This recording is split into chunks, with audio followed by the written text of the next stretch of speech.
सदवंदियाणं तिहुवणहिदमधुरविसदवकाणम् अन्तातीदगुणाणं नमो जिनाणं जिदभवाणं। कुंदकुंदाचार्य भगवान की जय। शुक्ल ध्यानाचं प्रकरण बघत होतो. तर परवा आपण ते धर्मध्यान आणि शुक्ल ध्यानचे भेद घेतले ना. 10-12 भेद काढले होते आपण. त्यामध्ये अजून एक 2-3 भेद सांगितले की धर्मध्यानामध्ये अल्पविशुद्धी असते आणि शुक्ल ध्यानामध्ये विशेष विशुद्धी आहे. धर्मध्यान हे ते घेतलं होतं ते कोणते त्या दिवशी सांगितलं. कोणत्याही काळामध्ये धर्मध्यान होऊ शकतं, पण चतुर्थ काळातच शुक्ल ध्यान होतं. आणि शुक्ल ध्यानाचे जे प्रकार बघितले ना आपण, पृथक्त्व वितर्क विचार, पृथक्त्व वितर्क विचार आणि एकत्व वितर्क अविचार. तर द्रव्यसंग्रहमध्ये त्यांनी 2 अपेक्षा सांगितल्यात. म्हणजे ते असं अन्य कुठल्या पुस्तकामध्ये नाही आलं तसा भेद. या विचारमध्ये आणि या विचारमध्ये काय फरक आहे सांगा. आपलं ध्यान हे या विचार रूप आहे. ह्या 2 मध्ये काय फरक करायचं. तो विचार म्हणजे विचार.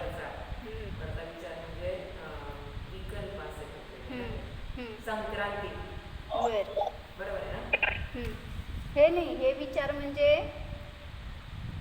तर त्यात काय थोडासा फरक काय केला. हे विचार म्हणजे म्हणले इच्छापूर्वक असलेले विकल्प, आणि हे अनिच्छापूर्वक असले जे अबुद्धीपूर्वक म्हणतो ना आपण. तर असं द्रव्यसंग्रहाच्या 38व्या गाथेमध्ये त्यांनी खुलासा करून सांगितलं की विचार म्हणजे इच्छापूर्वक असलेले विकल्प, काय चिंतन काय म्हणायचं त्याला ते.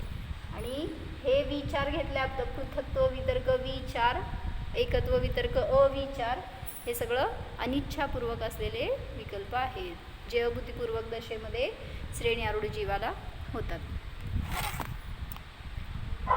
चिंतन पण म्हणू शकतो ना. चिंतन म्हणा, विचार म्हणजे चिंतन. हे इच्छापूर्वक आहे आणि ते अनिच्छापूर्वक आहे, असं थोडंसं फरक केला. आणि तुम्हाला हे आधार पाहिजे होतं ना की शुक्ल ध्यानवाला जीव द्वादशांगाचा पाठी असतो. आणि ॲक्च्युली तसं तुम्ही म्हटला तसं सुद्धा सांगितलं आहे बरं का, की कदाचित एखादा जीव असेल तर तो अष्टप्रवचन मातृकावाला सुद्धा केवळ ज्ञानाला प्राप्त होतो. असं म्हणजे कमीत कमी त्याला असेल तर प्रवचन मातृका एवढं ज्ञान असू शकतं. पण भगवती आराधनामध्ये आणि ज्ञानार्णव ह्या दोन्हीमध्ये त्यांनी असं घेतलं की शुक्ल ध्यानवाला जीव नियमाने 12 अंगाचा पाठी असतोच. म्हणजे त्याचे स्वामी काढताना असं सांगितलं. शुक्ल ध्यानाचा स्वामी कोण आहे हे सांगत असताना त्यांनी ही कंडिशन दोन्हीकडे पण सांगितली की तो 11 अंग आणि 14 पूर्वाचा पाठी असतो. आणि अजून एक शंका आली होती, म्हणजे मलाच शंका आल्या म्हणून मी आपला आधार बघितलेत बरं का, की शुक्ल ध्यान धर्मध्यानाचे स्वामी आपण सांगितले ना 3 शुभ संहननवाले, उत्तम सहननवाले जीव आहेत, ते धर्मध्यानाचे स्वामी आहेत. पण कुठं कुठं असा उल्लेख आला की शुक्ल ध्यानाचा स्वामी नियमाने वज्रऋषभ नाराचा सहननवालाच असतो असं आलं आहे. मग मला ते खुलासा करताना ॲक्च्युली मी लिहिलेलं शास्त्रातनं लिहिलेलं, पण तरीसुद्धा मला टॅली करायचं होतं म्हणून मी बघितलं की एका ग्रंथामध्ये ज्ञानार्णवमध्ये त्यांनी सांगितलं आहे वज्रऋषभ नाराच्या सहननवालाच जीव श्रेणी आरूढ होऊ शकतो. मग तो उपशम श्रेणीवाला असेल किंवा क्षपक श्रेणीवाला असेल. पण धवलाच्या 13व्या पुस्तकामध्ये असं आलं की 3 उत्तम सहननवाला जीवसुद्धा शुक्ल ध्यानाचा स्वामी असू शकतो. म्हणजे शुक्ल ध्यान त्या जीवाला होऊ शकतं जे 3 उत्तम सहननधारी आहेत. कारण एक मुलींची गोष्ट की त्याला झोपाळूपणे म्हणायचे कशाला मोक्षाला गेले ते. मग वज्रऋषभ नार सहनन होतं त्यांना. मोक्षाला जाणाऱ्या जीवाला नियमाने वज्रऋषभ नार सहननच असणार. मग ते आम्ही कुठल्या अपेक्षेने घटवलं होतं. कोणी जीव जर उपशम श्रेणी चढणारा असेल तर त्या जीवा तो उतरणार ना खाली. मग त्याच भवात मोक्षाला जाणार नसेल तर त्या जीवाला कदाचित अन्य सहनं नसू शकतील. म्हणजे वज्रऋषभ नाराचंच नाही तर वज्र नाराचे आणि नाराचे सहनन असू शकतील, जर तो तद्भव मोक्षगामी नसेल तर. नाहीतर मग कोणीही असू देत, त्याच भवात जाणारा जरी उपशम श्रेणी चढला उतरला परत शपक मांडला तर नियमाने त्याला तर म्हणजे दुसऱ्या शुक्ल धान्याला प्राप्त होणारा तो जीव. हे जे उदाहरण त्यांचं ते नाही नाही नाही तसं नाही. मग त्याचं सहन करण्याचं जो जो मोक्षाला गेला त्याला तर नियमाने वज्रऋषभ नाराचंच असणार. मग तो झोपू दे नाही तर बसू दे. झोपाळू मिनी होते हां, एकच सहन मोक्षाला जाणाऱ्याला आणखीन 3 सहन असतात ना? मोक्षाला जाणाऱ्याला उत्कृष्ट वज्रऋषभ नाराचं सहननच असणार. संस्थानासाठी अट नाही आहे, संहननासाठी अट आहे. संस्थान म्हणजे आकार आहे शरीराचा, त्या आकाराशी काही रिलेशन नाही आहे. पण सहनन म्हणजे शक्ती आहे, त्या शक्तीनुसार त्याच्या उपयोगाची स्थिरता ठरते. म्हणून म्हटलं की संस्थानाचं काय अडथळा येत नाही, पण सहनन नियमाने मोक्षाला जाणाऱ्याला वज्रऋषभ नाराचे सहननच असणार. मग आता जे उपसर्ग होतात जे असतात तर ते वज्रऋषभ नाराचं सहन असल्यामुळे त्यांना सहन होत असेल ना भरपूर. मग ते शक्ती त्यांची भरपूर असते. हो असते की. मग मग म्हणजे त्यांची शक्ती असल्यामुळे म्हणजे त्यांना सहन होत असेल. लगेच तिकडंच चाललाय. बरोबर वाटलंच नाही मला. म्हणूनच ते एकांना मी म्हटलं होतं बरं का इथं, की म्हटलं ध्यान करायला पाहिजे आपण. तिथं बाहुबली भगवंतांनी वर्षभर उभारून ध्यान केलं. आपल्याला इथे 1 तासभर ध्यान करायला होत नाही. बसून चांगलं सगळं कम्फर्टेबल कंडिशनमध्ये तरी सुद्धा 1 तास आपण ध्यान नाही करू शकत. लगेच त्यांनी उत्तर हेच दिलं माहिती का तुमच्यासारखं. म्हणलं त्यांना वज्रऋषभ नाराचं सहन नव्हतं. मग मी म्हणले त्यांनी त्यांच्या संहननाचं ध्यान केलं का आत्म्याचं ध्यान केलं, आणि तुम्ही कोणाचं ध्यान करताय? त्यांच्या सहननाचं. तुमचा आत्मा राहिला, तुमचं शरीर राहिलं, त्यांचं सहनन आणि त्यांचं ध्यान कसं होतं याचा विचार. मग कोणाचं ध्यान होणार?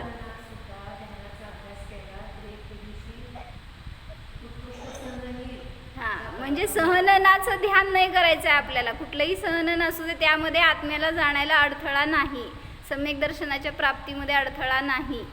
हीन सहननवाला सुद्धा सांगितलं ना धर्मध्यानामध्ये आता आहे बरं. हे दुस्समकाले धम्मध्यानम हवेई नाणीस, ज्ञानीला धर्मध्यान आहे. मग कुठलंही तुमचं सहनन असू दे त्याच्यामध्ये संस्थान तर आहेच कुठलं पण, त्याच्यामध्ये काय अडथळा नाही. काय म्हणताय?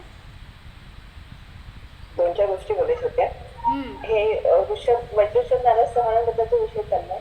तो जीव नरकात पण जातो ना, 7व्या नरकात पण जातो. 7व्या नरकात पण जातो. कुठल्या हिशोबाने करतो त्या हिशोबाने बरोबर आहे. करतोय.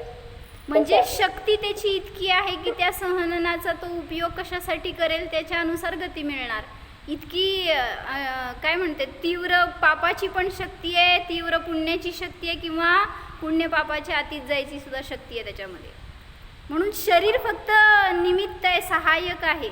शरीराचं स्थिरता राहतीये तर तिथं त्या जीवाला काहीच अडथळा येत नाही. तुम्हाला शरीर रडतंय म्हणून तुम्ही पण उपयोगातनं लगेच बाहेर येता. पुरुषार्थ केला तर तेव्हा मग तो पुढे जाऊ शकतो. बरोबर आहे. दुसरी गोष्ट की 11व्या गुणस्थानामध्ये 3 जे सहनन आहेत त्याची उदय विच्छुती आहे. कर्णाने योगमध्ये दिले, कर्मकांडीमध्ये आलं. कुठली उदय? 11व्या गुणस्थानामध्ये 3 सहनन जे आहेत ना, बरं. वज्रऋषभ नारा बरं म्हणजे बरं. नाही उत्कृष्ट 3 आहे त्यांची उदय विच्छुती. म्हणून ह्याच्यावरून सिद्ध होतं की म्हणजे श्रेणी आरूढ होत असताना तिन्ही उत्तम सहनन असू शकतात. म्हणजे कुठल्या आचार्यांचं मत असं आहे की नियमाने वज्रऋषभ नाराशवालाच श्रेणी चढतो, पण धवलाकारांनी सांगितले की 3 उत्तम सहनन असणारा सुद्धा शुक्ल ध्यानाला प्राप्त होऊ शकतो. फक्त प्रोव्हायडेड कंडिशन एवढीच की तो त्या भवात मोक्षाला जाणार नाही, जर वज्रऋषभ नाराचं नसेल तर.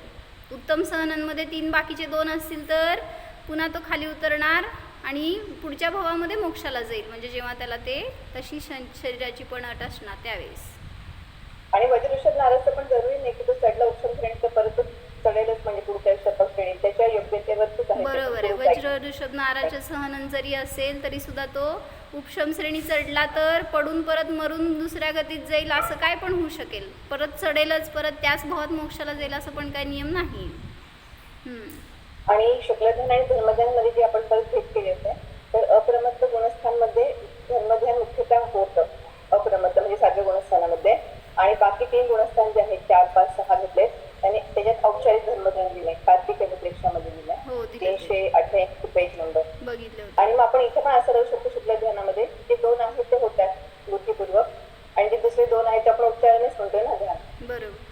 तिकडे उच्चारलं तर इथे आपण राहू शकतो तसं. हा म्हणजे का नंतर उपचार तुम्ही म्हणलंय, म्हणाल- केवलींना का उपचार म्हणलं, ध्यान हे उपचाराने का म्हणलं त्यांना केवलींना? ध्यानाचं फळ मिळालंय ना ऑलरेडी, तिथे ध्यानाचं फळच आहे तेरा हा गुणस्थानांचे आणि आहे, जी ते आता जी त्याची जपलेलं. व्याख्या घेतली आहे ना ध्यानाची आपण, एकाग्र चिंता निरोध रूप असतं ते ध्यान आहे.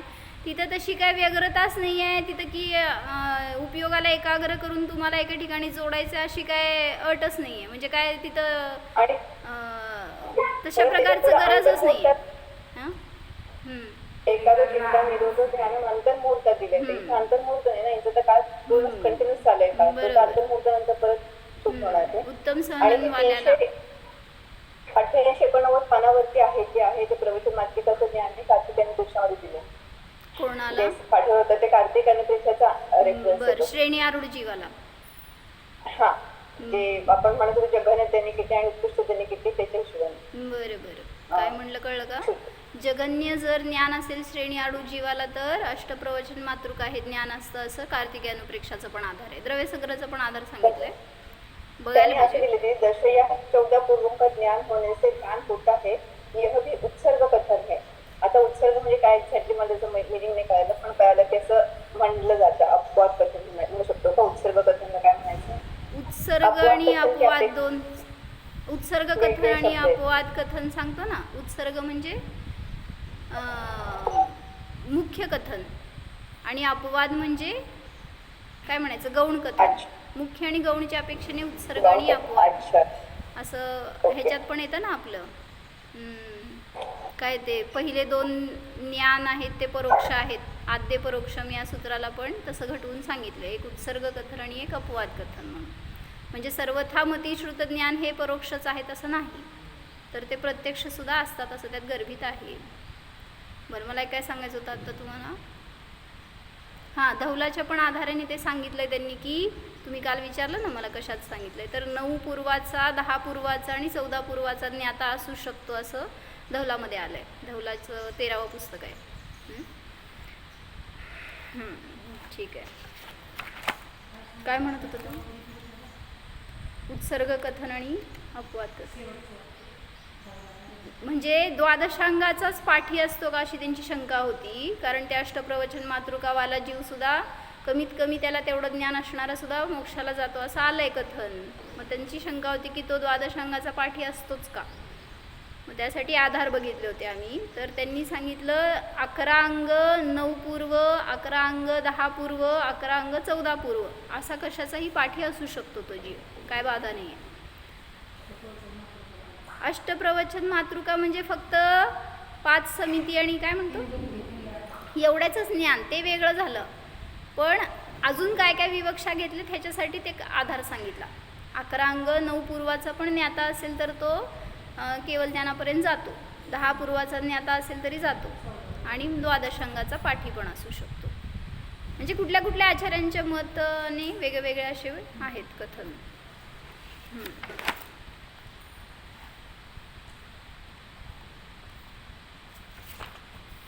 सीमाने ह्याचा धर्मध्यान शुक्लध्यानचा एक म्हणजे फरक सांगितला होता की धर्मध्यान हे सुटून किती वेळा म्हणजे असंख्यात वेळा प्राप्त होऊ शकतं, पण शुक्लध्यान आहे ते 4 वेळा आणि शपथश्रेणीच्या अपेक्षेने 1 वेळा असं प्राप्त होऊ शकतं. बरोबर, धर्मध्यान आहे ते 4 ते 7 गुणस्थानात आहे, त्यामुळं ते सुटून पुन्हा प्राप्त होऊ शकतं. म्हणजे कदाचित तो जीव पुन्हा पहिल्या गुणस्थानाला गेला तर पुन्हा सम्यक दर्शनाची प्राप्ती करून धर्मध्यानाला प्राप्त होऊ शकतो.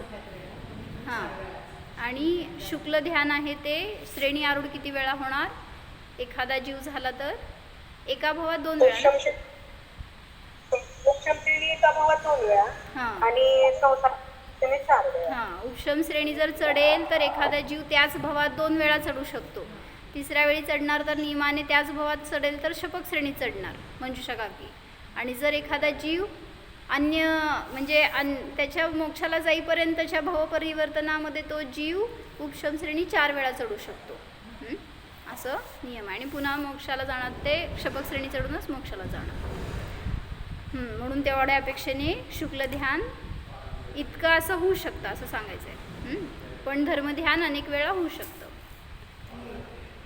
आणि ते तुम्ही जी गाथा म्हणली होती, बरं हे दुस्सह काले मोक्ष पाहू 76.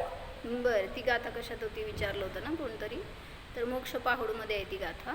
भरत क्षेत्रामध्ये दुष्यम काळामध्ये सुद्धा ज्ञानीला धर्मध्यान आहे. हां, असं अर्थ केलाय, कारण आपण त्या शुक्ल ध्यानामध्ये त्यांनी असा शब्द वापरलाय ना, विचार आणि एकत्व वितर्क अविचार. मग आपण त्याचा अर्थ संक्रांती लावलं होतं ना, तर द्रव्यसंग्रहमध्ये त्यांनी खुलासा केला की याचा अर्थ इच्छापूर्वक विकल्प आहे किंवा चिंतन आहे, आणि ह्याचा अर्थ अनिच्छा. अविचार म्हणजे तिथं नाही आहेत संक्रांती.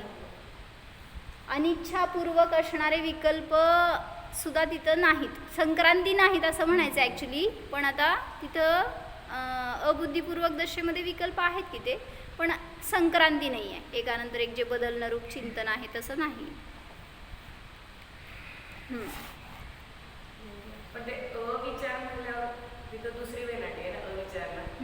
मग 2 निगेटिव्ह म्हणजे एक पॉझिटिव्ह. अनिच्छापूर्वक विकल्प म्हणजे अनिच्छापूर्वक. आता जर असं विचारायला माझ्या डोक्यात त्यांनी विचारल्यावरच पण आता ते एक अपेक्षा म्हणून समजून घ्यायचं. मग संक्रांती एवढाच जर अर्थ घेतलात ना तर बरोबर लागते 12व्या गुणस्थानाच्या अपेक्षेने. कळलं का काय म्हणलं त्यांनी, की 12व्या गुणस्थानामध्ये अविचार म्हणला तर तिथं अनिच्छापूर्वक पण नाही असा अर्थ होईल, पण आहेत अनिच्छापूर्वक असणारे विकल्प, म्हणून तर ते एकत्व वितर्क अविचार म्हटलं गेलं. पण संक्रांती नाही एवढी अपेक्षा समजून घ्या. सगळे जागरूक आहेत. तर मला काय वाचायचं होतं, ज्ञानार्णवमधनं वाचायचं आहे मला. छान घेतलंय ते प्रकरण त्यांनी.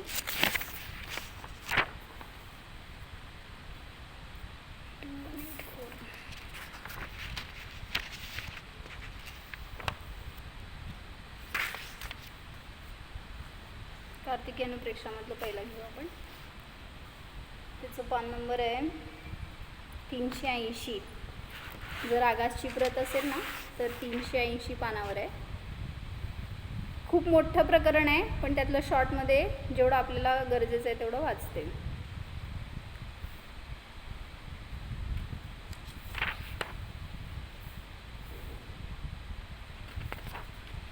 दुसरं शुक्ल ध्यान झाल्यानंतर हा जीव काय करतो, केवल ज्ञानाला प्राप्त झाला.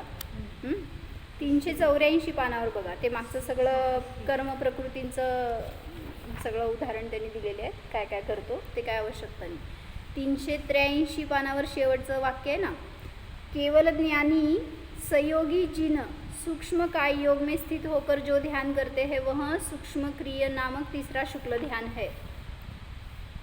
मग जेव्हा त्यांची आयु अंतर्मुहूर्त शेष राहते तेव्हा हे ध्यान होतं तिसरं. इथंपर्यंत काल वाचलो होतो आपण. इसके लिए पहले वह बादर काय योग में स्थित होकर बादर वचन योग और बादर मनोयोग को सूक्ष्म करते हैं. तर काल आपला प्रश्न चालला होता ना की बादर कशाला म्हणायचं आणि द्रव्ययोग कशाला म्हणायचं. योगाचे 2 भेद केले होते आपण, काय द्रव्य आणि भाव. तर या भाव काय योग, भाव योगाचेच 2 भेद घ्यायचे, काय बादर आणि सूक्ष्म. कारण जीवाची शक्ती सांगायची आहे. बादर म्हणजे तशा प्रकारची शक्ती आणि सूक्ष्म म्हणजे बादर म्हणजे अधिक कर्मवर्गणा ग्रहण करण्यायोग्य तशी शक्ती, आणि सूक्ष्म म्हणजे कमी झाली ती शक्ती अशा अपेक्षेने. काय म्हणायचं आता समजून येईल तुम्हाला, मी वाचते प्रकरण. जेव्हा हा जीव आता 13व्या गुणस्थानात आहे त्यावेळेस त्याच्याजवळ काय काय आहे म्हटलं होतं, 3 योग आहेत. कुठले, मनोयोग, वचनयोग आणि काय योग. दोन्ही पण बादर काय म्हणायचं काय योग, हां सूक्ष्म आणि बादर दोन्ही प्रकाराचे 3 योग आहेत. मन वचन काय हे 3 योग बादर रूप पण आहेत आणि सूक्ष्म रूप पण आहेत 13व्या गुणस्थानामध्ये. हां, पण भाव मन नाही, भाव मनोयोग आहे बरं का. म्हणून काल ह्याचा खुलासा केला होता की यामध्ये व्याप्त असणारी ती जीवाची शक्ती म्हणजे भावयोग आहे. द्रव्ययोग तर काय अडथळा नाही द्रव्ययोगाचा आपल्याला, पण भाव मन म्हणला तर क्षयक्षमिक ज्ञान होणार ते आवरण सहित असलेलं. हां, मग ते भाव मन नाही आहे, पण काय म्हणते धनश्री काकी, हां 12व्या गुणस्थानापर्यंत क्षयक्षमिक ज्ञान आहे. हां, भाव रूपाने सांगितलं क्षयक्षमाचा नाश झाला आता तिथं घाती कर्म नसल्यामुळं. आता इथं काय झालंय 13व्या गुणस्थानामध्ये योग म्हणजे ती कर्मवर्गणांना ग्रहण करण्याची शक्ती आहे जीवामध्ये, ती शक्ती एकरूप आहे. मग त्याला तुम्ही नाव दिलात तर वेगळं वेगळं आहे, पण आहे तर शक्ती एकरूप, पण त्यामध्ये बादर रूपाने आणि सूक्ष्म रूपाने असे भेद केले गेले. तर त्यामध्ये काय सांगायचं की जेव्हा आत्ता वर्तमानात त्याच्याकडे आहे काय योगच आहे. 13व्या गुणस्थानामध्ये उपचाराने सांगितलं गेलं तुमचं मनोयोग वचन योग वगैरे, पण आहे वास्तविक तर काय योग आहे. मग हा जीव काय करतोय, बादर काय योगामध्ये स्थित राहतो.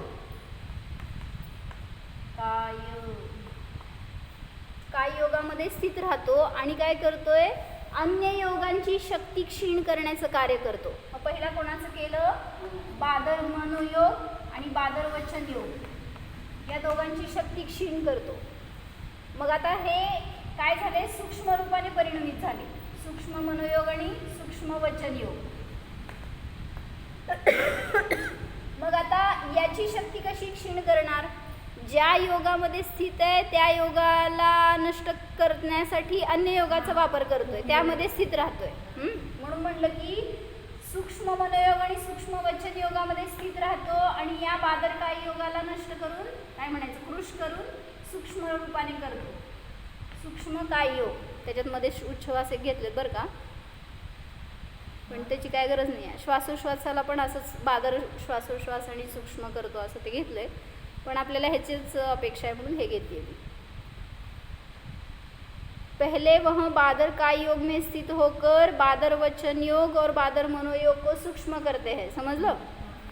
उसके पश्चात सूक्ष्म काय योग में, हाँ नहीं, फिर वचन योग और मनोयोग में स्थित होकर बादर काय योग को सूक्ष्म करते हैं. झालं. आता याच्याजवळ काय काय राहिले, सूक्ष्म मनोयोग, सूक्ष्म वचन योग, सूक्ष्म काय योग. आता काय करणार, या सूक्ष्म काय योगामध्ये स्थित राहतो आणि याला नष्ट करतो, सर्वथा नष्ट करतो. कोणाला, सूक्ष्म मनोयोग आणि सूक्ष्म वचन योगाला, असंच घेतलं ना. उसके पश्चात सूक्ष्म काय योग में स्थित होकर वचन योग और मनोयोग का निरोध करता है. म्हणजे ह्या दोघांचा नाश झाला. आता पुढं पुढं सरकतोय ना जीव, त्यावेळी सिद्ध 13व्या गुणस्थानाच्या अंतिम समयाकडे चाललाय.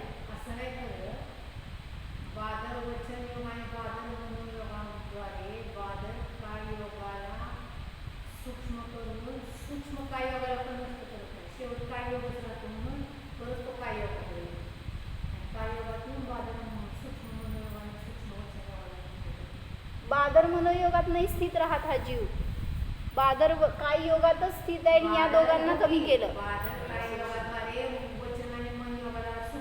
बरोबर. मग सूक्ष्म मनोयोगामध्ये राहतो. असं करायचं की काय योगाला सूक्ष्म करून टाकतो, केला की काय योगाला सूक्ष्म केलं की सूक्ष्म नाही नष्ट. आता परत सूक्ष्म केल्याशिवाय नष्ट होतं असं काय. बादर करून काय योगाला बादर ते सूक्ष्म केलं आणि परत मन वचनाच्या द्वारे कायला का नष्ट करत नाही, तर काय शेवटपर्यंत आहे ना का शरीराला नाही चाललं आपलं, हे सगळं भावयोग चालू आहे. पण ती त्याच्या आश्रयाने शक्ती आहे. म्हणजे माझं म्हणणं होतं की जर त्याला बादर आपलं सूक्ष्म वचन आणि मनाच्या द्वारे बादर काय योगाला सूक्ष्म करायला, तर त्याच सूक्ष्म मन वचन योगाला नाही करत, तसं करत नाही. सूक्ष्म काय योग पण नष्ट करत काय नाही करत तसं. तर सूक्ष्म काय योगामध्ये स्थित राहतो आणि या सूक्ष्म मनोयोग आणि सूक्ष्म वचन योगाला निरोध करतो, म्हणजे नष्ट करतो. आता तब वह, आता जेव्हा या सूक्ष्म काय योगात स्थित आहे ना, त्यावेळीच तिथं तिसरं शुक्ल ध्यान आहे हे सांगायचं आहे. तब वह सूक्ष्म क्रिया प्रतिपाती ध्यान को ध्याते है. ज्ञानारणोमध्ये असं घेतलंय, मोहनीय कर्म के साथ ज्ञानावरण, दर्शनावरण और अंतराय, इन 4 दुर्घर्ष घाती कर्मों का नाश हो जाने पर केवली भगवान के 4 अघाती कर्म शेष रहते हैं. कर्मरहित और केवल ज्ञान रूपी सूर्य से पदार्थों को प्रकाशित करने वाले उस सर्वज्ञ की आयु जब अंतर्मुहूर्त शेष रह जाती है तब वह तीसरे शुक्ल ध्यान के योग्य होते हैं. कधी? आयु जेव्हा अंतर्मुहूर्त शेष राहील. जो अधिक से अधिक 6 महिने की आयु शेष रहने पर, हे विशेष घेतले बरं का. काय म्हणलं? कोण कोण जीव केवली समुद्घात करतो ह्याच्यासाठी सांगायला लागलेत की सगळ्याच जीवांना नियम नाही, सगळेच जीव केवली समुद्घात करतील असं नाही. हां, म्हणजे ज्यांचं 6 महिने आयु शेष राहिलं असताना केवल ज्ञान झालंय ते नियमाने करणारच केवली समुद्घात. काय म्हणले? हां, 6 महिने राहिल्यावर केवल ज्ञान झालंय हे महत्वाचं. हां, जेव्हा 13व्या गुणस्थानाला प्राप्त झाले त्यावेळेस त्यांची आयु जर 6 महिने राहिली आहे तर ते नियमाने केवली समुद्घात करतातच. कारण कर्मांची स्थिती अधिक असणार तर त्यावेळेस ती सगळी बरोबर करून नष्ट करण्यासाठी केवल ज्ञान हे समुद्घात करतात. हे सांगाले जो अधिक से अधिक 6 महीने की आयु शेष रहने पर केवली होते हैं वे अवश्य ही समुद्घात करते हैं और जो 6 महीने से अधिक आयु रहते हुए केवली होते हैं उनका कोई नियम नहीं है, वे समुद्घात करे और न भी करे. म्हणजे हे विशेष वाटलं की कुठल्या जीवाची स्थिती सगळ्या कर्मांची समान असू शकते तर केवली समुद्घात न करता मोक्षाला जातात. प्रत्येक समयाला एक एक निषेध फिरून ते असं पण असू शकतं. तरी पण त्यात मागं साधना आहे बरं का, त्याशिवाय कर्मांची निर्जरा होणार नाही. अतः जब अरहंत परमेष्टि के आयु कर्म की स्थिति से शेष कर्मों की स्थिति अधिक होती है तब वे प्रथम समुद्घात की विधी आरंभ करते हैं. आपल्याला त्या समुद्घातामध्ये जायचं नाही, नाहीतर ते घुसलं तर बाहेर पडणार नाही.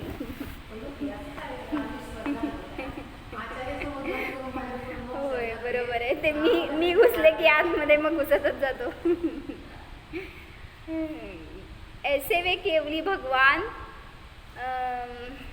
जिनकी चेष्टा अचिंत्य है, ऐसे वे केवली भगवान बादर काय योग में स्थित होकर बादर वचन योग और बादर मनोयोग को सूक्ष्म करते हैं. परत तेच वर्णन आलंय, फक्त एकदा रिवाइज करा बघा. पुनः काय योग को छोड़कर वचन योग और मनोयोग में स्थित होकर बादर काय योग को सूक्ष्म करते हैं. समझले का? उसके बाद सूक्ष्म काय योग में स्थित होकर तत्क्षण ही वचन योग और मनोयोग का निग्रह करते हैं.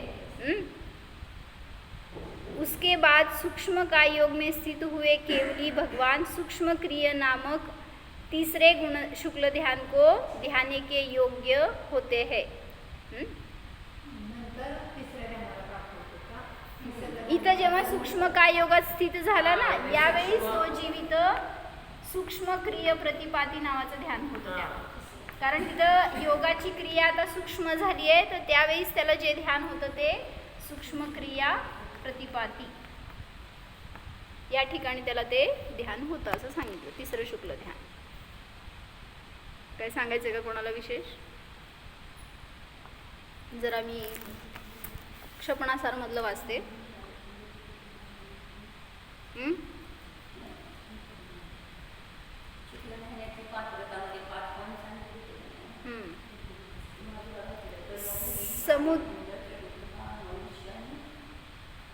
भावलिंगी संत. समुद्घात क्रिया संपन्न झाल्यावर योग निरोध म्हणजे काय हे सांगाले. सगळ्याच्या ऑफ करून ठेवावं. महत्त्वाचं प्रकरण चाललं असताना विद्याकाकी. समुद्घात क्रिया संपन्न झाल्यावर अंतर्मुहूर्तानंतर संयोग केवली भगवान योग निरोध करतात. आता ही क्रिया कुठं झाली सांगा, कधी झाली आहे? 13वं गुणस्थानामध्ये केवली समुद्घात झाला. त्याच्यातून आता पुन्हा आलाय तो जीव. त्यावेळेस इथं तो अशा रीतीने योगाला निरोध करायचं कार्य सुरू झालंय.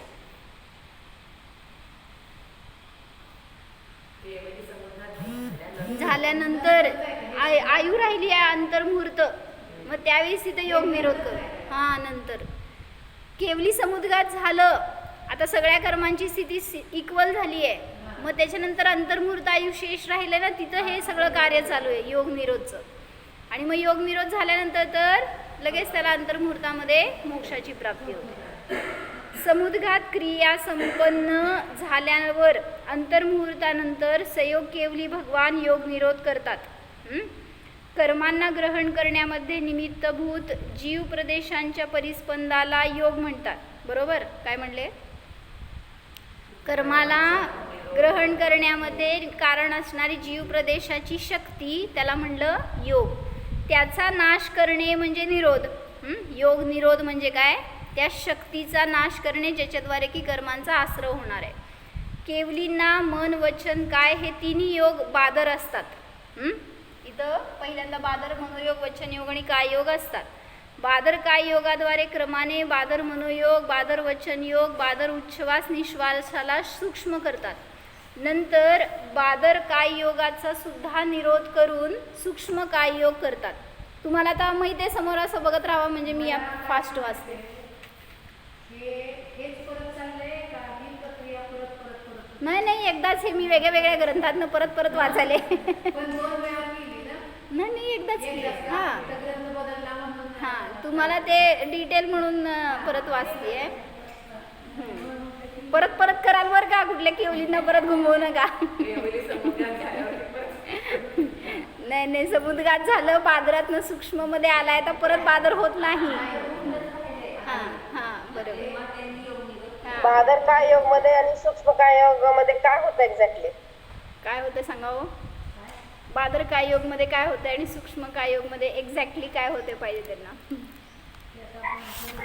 मला पण एवढी कल्पना नाही, पण बादर दृष्टी आणि सूक्ष्म दृष्टी करतो ना, जसं पर्वत आहे त्याचे तुकडे तुकडे केले, मोठे मोठे तुकडे केले, जसं ते बादर आणि असंच आहे. त्यातून त्याचे बारीक बारीक जसं आणि इथं शक्ती सांगतोय ना आपण, तर बादर काय योग म्हणजे अधिक शक्ती होती. आता सूक्ष्म काय योग म्हणजे ती शक्ती क्षीण करायचं कार्य चालू आहे. बादर काय योगाच्या द्वारे कर्मांचा आश्रव ग्रहण करण्याची शक्ती जी होती ती अधिक होती बादर काय योगामध्ये. आता त्याला सूक्ष्म केलं म्हणजे ती शक्ती क्षीण करायचं कार्य चालू आहे. हां योग निरोध म्हणजे बघ सूक्ष्म काय योग म्हणून तर इथे सूक्ष्म आपण निरोध केला म्हणजे आता मनोयोग वचन योग पूर्णतः संपला. काय सांगितलं? पुन्हा म्हणजे कर्म ग्रहण करण्याची शक्ती क्षीण करतो का? हां कर्म ग्रहण करण्याची जीवाची शक्ती कृश करायचं कार्य चालू झालंय. त्याला बादर आणि बादरचं सूक्ष्म झालं म्हणलं गेलं. सुनीता काकी व्हिडिओ ऑफ करा. पुन्हा सूक्ष्म काय योगाद्वारे क्रमशः सूक्ष्म मनोयोग वचन योग व उच्छ्वास निश्वासाचा नाश करून तो जीव सूक्ष्म क्रिया प्रतिपाती ध्यानाला प्राप्त होतो. ज्यावेळी सूक्ष्म काय योगाला प्रारंभ होतो त्या समयापासून अंतर्मुहूर्त काळापर्यंत योगासंबंधी अपूर्व स्पर्धकांची रचना करतो. आणि मग ते सूक्ष्मकृष्टी करतो वगैरे हे सगळं घेतलंय त्यांनी. जेव्हा संयोगी गुणस्थानाचा अंतर्मुहूर्त काळ शिल्लक राहतो तेव्हा वेदनीय नाम व गोत्र कर्माच्या अंतिम स्थिती कांडकाला नाश करण्यासाठी ग्रहण करतात. यामध्ये संयोगी आणि अयोगी गुणस्थानाचा जेवढा काळ शिल्लक राहतो तेवढ्या निषेकांना सोडून सगळ्या स्थितीला ग्रहण करतो आणि त्याचा नाश करतो असं घेतलं ते गुणश्रेणी वगैरे रूपानी रचना.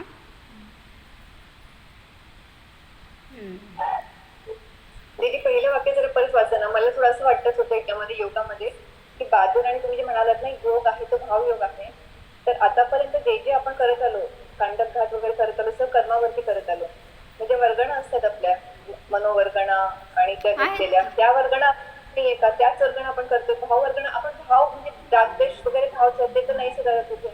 नाही कुठल्या भाव शक्तीचा जीवाची शक्ती आहे ज्याच्याद्वारे की ते परिस्पंदन चालू आहे. शक्ती जेवढी जास्त तेवढं अधिक परिस्पंदन तेवढा अधिक आश्रव आणि जेवढी शक्ती कमी होत जाणार आहे तितका आश्रव कमी होणार आहे. कर्मांमध्ये काय करत नाही आहे जीव, शक्तीमध्ये चालू आहे त्याच्या निमित्तात कर्मांचा आश्रव रुकतो काय कमी होतो वगैरे. मला पण फार डिटेल नाही सांगता येणार बरं का, मी गेले अभ्यास पण नाही तुमच्या केला. शपना समाजात तुम्ही आता वाचलं ना ते पहिल्या वाक्यात तसंच खुलासा भाव योग सांगितले परिस्थिती. कुठलं पहिलं वाक्य म्हणताय? पहिलं दुसरं काय असं तुम्ही स्टार्ट केलं ते आत्ता वाचायला. जेव्हा संयोगी गुणस्थानाचा अंतर्मुहूर्त काळ शिल्लक राहतो तेव्हा वेदनीय नाम गोत्र कर्माच्या अंतिम स्थिती कांडकाला नाश करण्यासाठी ग्रहण करतो. ह्याच्यात काय नाही आलं असं. हेच वाचलं होतं मी. कर्मांना ग्रहण करण्यामध्ये निमित्तभूत जीवाच्या परिस्पंदनाला योग म्हणतात. आता दोन्ही घेतलंय, त्याच्यामध्ये द्रव्ययोग पण भावयोग पण आलं. कर्मांना ग्रहण करण्याची शक्ती आणि तसं जीवाचं परिस्पंदन, त्या दोन्हीला योग म्हणलं त्यांनी. आणि त्या योगाचा नाश करणे ह्याला म्हणलं निरोध. केवलींना मन वचन काय हे तिन्ही योग बादर असतात. बादर काय योगाद्वारे क्रमाने मग एकेकाला नष्ट करतो हे सांगितलं. ते पुस्तक आहे का तुमच्याकडं क्षपणासार ताईंचं? असलं तर त्यात वाचून मला कुठलं वाक्य पाहिजे ते सांगा, परत मग खुलासा करता येईल. तर ह्याच्यामध्ये 644 नंबरची एक गाथा आहे, त्यात पण त्यांनी योग निरोधचा खुलासा घेतलाय.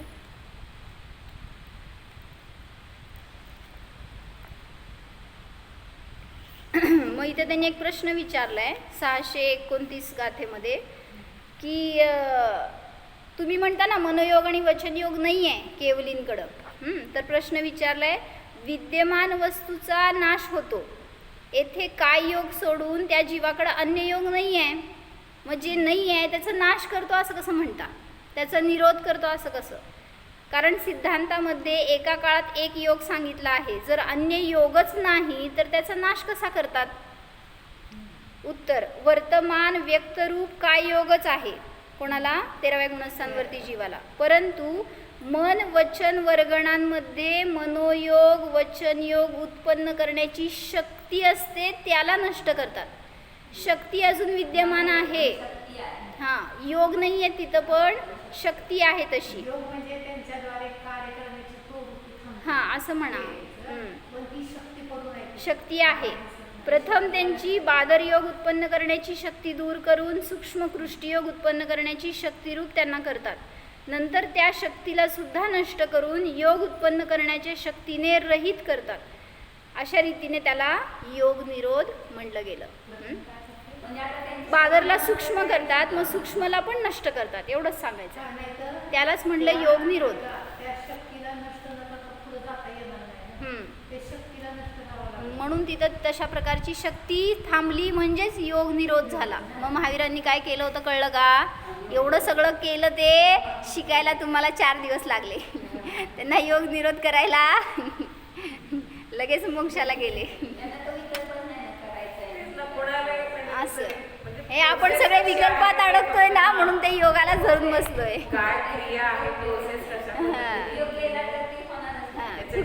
कुठलीच क्रिया तिथे इच्छापूर्वक नाही आहे. तुम्ही तसं काय करू नका म्हणून सांगायला. जेव्हा योग निरोध करणार ना, असे निर्विकल्प ध्यानाचा आनंद घ्या, बास, त्याच्यामध्ये सगळं होऊन जाणार आहे. नाही असं नाही. त्या विशुद्धीची शक्ती आहे ही, ज्याच्या निमित्तात सगळं हे नष्ट होणार आहे. तुकडे करून टाकतोय उज्ज्वलाचा आणि जीवाचा भिन्न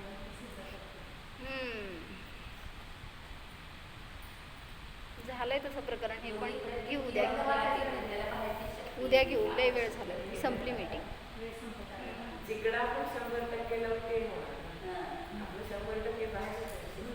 ह्याच्यातलं पण वाचायचं असलं तर वाचा. 644 गाथा राहिली आहे क्षपणासारची, आणि ह्याच्यात तेच घेतलेलं प्रकरण आहे आता ज्ञानार्णवमध्ये. काय आवश्यकता असली तर वाचू, नाही तर राहू दे. कारण त्यातलं तेच वाचलं आपण. कार्तिकी अनुप्रेक्षामध्ये त्यांनी ह्याचंच उद्धृत केलेलं होतं.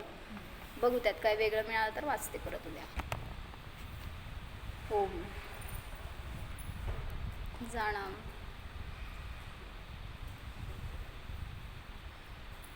निरास्रव स्वरूपोऽहम् निर्बंध स्वरूपोऽहम् निष्कर्म स्वरूपोऽहम्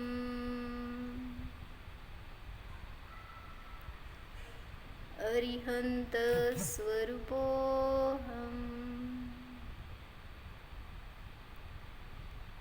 ओम